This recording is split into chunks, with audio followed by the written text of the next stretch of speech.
guys, aksidente oh. Truck. Kotse guys, sumalpok sa van. Ayan.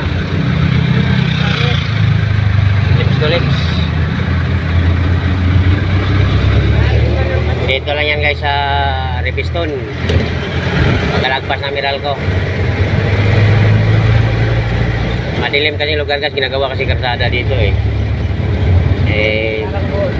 Bakit napapunta sa kaliwa yung kotse na yun? Tinumbok niyang siguro kaya inaidlip ng driver nun. Mandilim pa.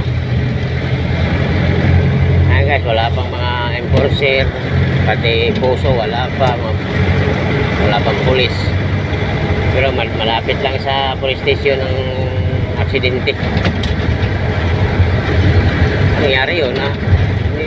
Andun lang yung police station, wala namang mga pulis. Wait. Ayun lang guys ha. Kapag Siberian. Wala gayon pasahero dito sa ano no. Kita.